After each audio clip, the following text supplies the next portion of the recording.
Assalamualaikum warahmatullahi wabarakatuh. Saya Zuriati Nabila binti Muhammad Sadri, pelajar tahun akhir Program Pengajian Arab dan Tamadun Islam, Universiti Kebangsaan Malaysia.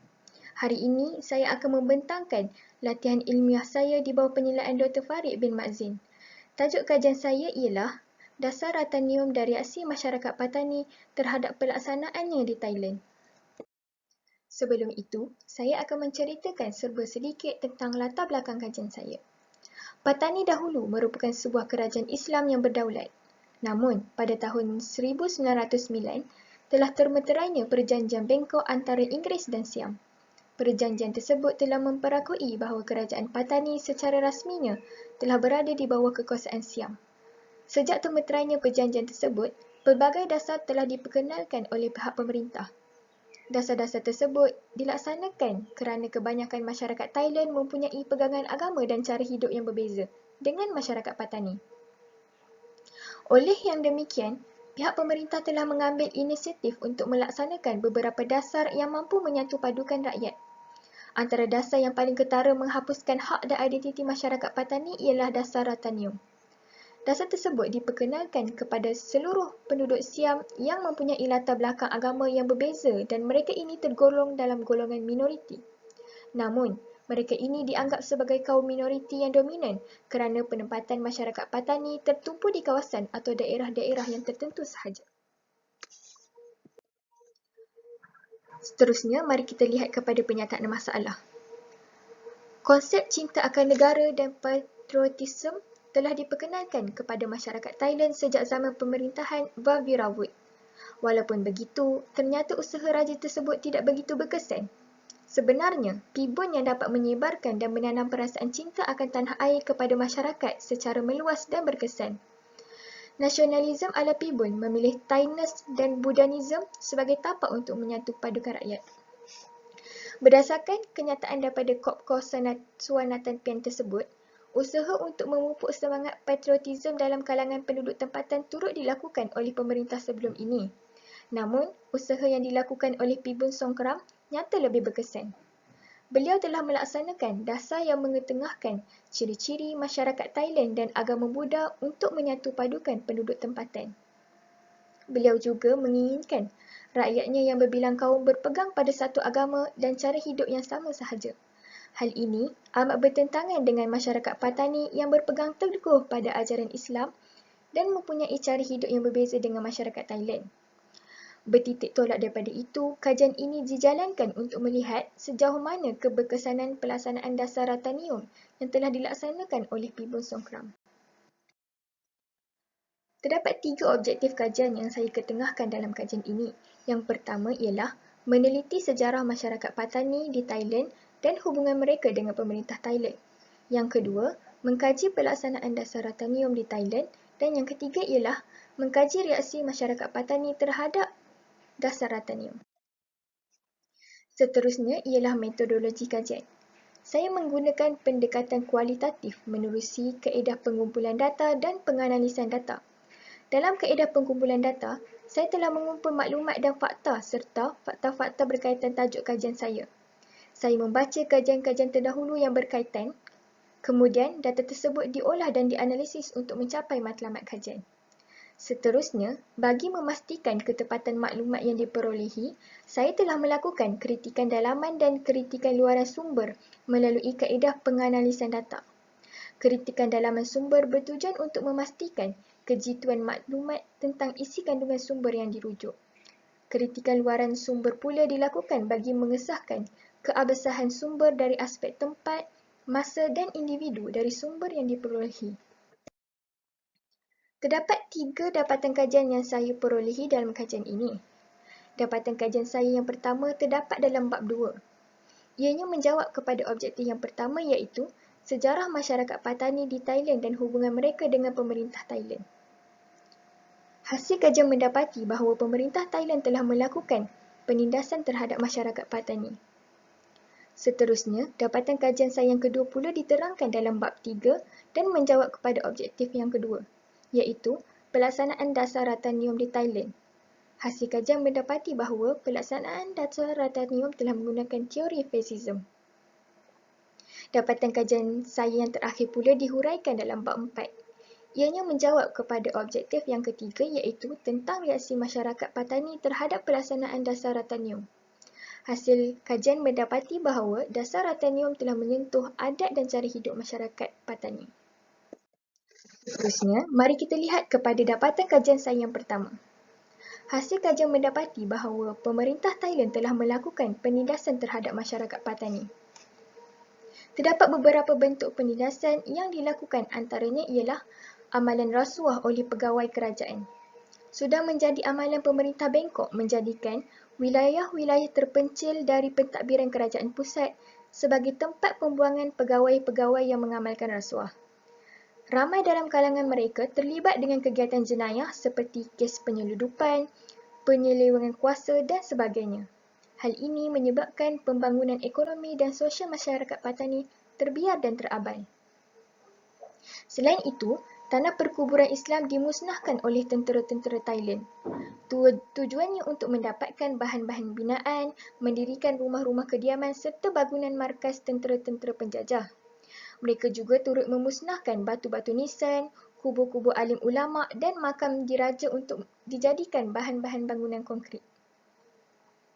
Pihak kerajaan juga tidak menyediakan kemudahan awam kepada masyarakat Patani. Keadaan jalan raya sangat daif dan hanya bergantung kepada kemampuan rakyat untuk membinanya sendiri. Sekolah pula hanya terdapat di kawasan bandar sahaja untuk kepentingan anak-anak Thailand, keluarga para pegawai kerajaan. Sekolah-sekolah di kampung ada didirikan, tetapi terlalu sedikit bilangannya dan diajarkan oleh guru-guru yang tidak berpendidikan. Hasil tanaman masyarakat Patani juga diambil oleh pemerintah dan tidak membangunkan infrastruktur yang diperlukan oleh masyarakat setempat. Jelaslah di sini bahawa kerajaan Thai telah melakukan penindasan terhadap masyarakat Patani. Seterusnya, dapatan kajian yang kedua ialah pelaksanaan dasar Ratanium menggunakan teori fasism. Apa itu dasar Ratanium? Dasar ini merupakan salah satu kempen kebudayaan yang dilaksanakan oleh pihak kerajaan kepada seluruh rakyat yang menetap di Thailand. Menurut mereka, kebudayaan merupakan aspek yang paling penting bagi pembangunan sesebuah negara.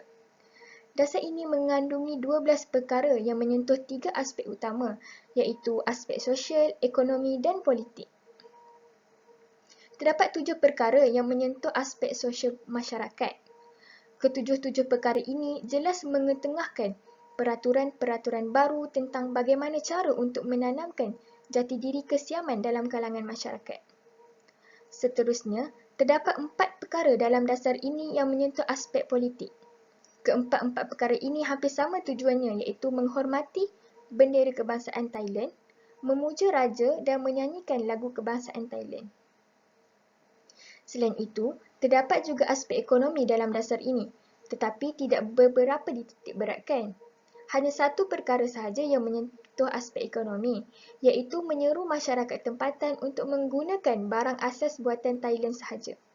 Hal ini bertujuan untuk melahirkan masyarakat yang mengutamakan barang buatan tempatan melebihi barangan luar, sekaligus dapat merancakkan pertumbuhan ekonomi negara.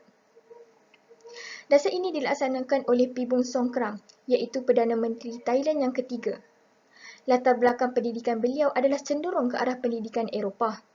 Selain memegang jawatan sebagai Perdana Menteri Thailand, beliau juga turut menjawat jawatan sebagai Menteri Pertahanan. Beliau menekankan 3 simbol utama dalam pentadbiran negara, iaitu bangsa, agama dan raja. Menurut beliau, ketiga-tiga simbol tersebut masih berada pada tahap persiapan semasa pemerintahannya.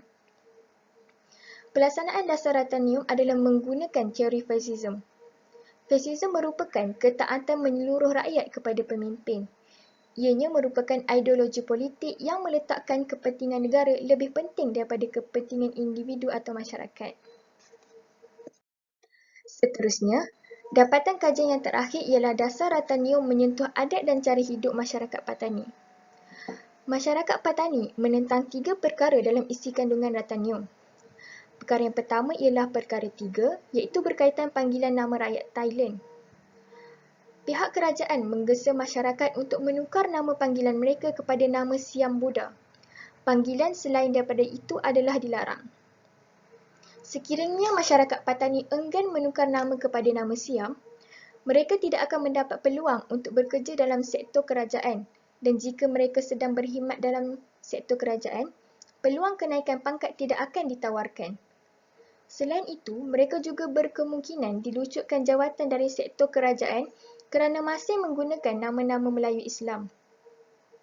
Yang kedua ialah perkara 9, iaitu berkaitan penggunaan bahasa Thailand. Bahasa Thailand perlu dipelajari oleh semua masyarakat kerana merupakan satu tanggungjawab kenegaraan bagi individu yang bergelar rakyat Thailand. Ianya juga diangkat sebagai bahasa rasmi kerajaan. Oleh itu, sistem pendidikan bahasa Melayu diharamkan di sekolah-sekolah dan ditegah sama sekali penggunaannya dalam urusan rasmi di pejabat-pejabat kerajaan. Larangan ini turut memberi kesan kepada penggunaan tulisan Jawi dan pengajian Al-Quran kerana hanya tulisan dan perkataan Thailand sahaja dibenarkan. Mereka perlu bertutur dalam bahasa Thailand jika ingin melakukan urusan harian atau urusan rasmi di pejabat-pejabat kerajaan. Yang ketiga ialah perkara 10, iaitu berkaitan kod pemakaian warga negara Thailand. Masyarakat petani tidak dibenarkan memakai baju teluk belanga, kain sarung dan bertudung. Sebaliknya, mereka dipaksa memakai topi, berseluar panjang, berbaju kemeja, berkasut dan memakai gaun atau skirt. Hal ini turut menjejaskan etika pemakaian alim ulama dan jemaah haji kerana mereka tidak dibenarkan memakai lilitan serban di kepala. Sebaliknya, menukar kepada pemakaian topi seperti model barat. Mereka juga tidak dibenarkan memakai pakaian tradisional semasa berurusan di pejabat-pejabat kerajaan. Ketiga-tiga dasar Ratanium ini ternyata sangat menyentuh adat dan cara hidup masyarakat Melayu Patani.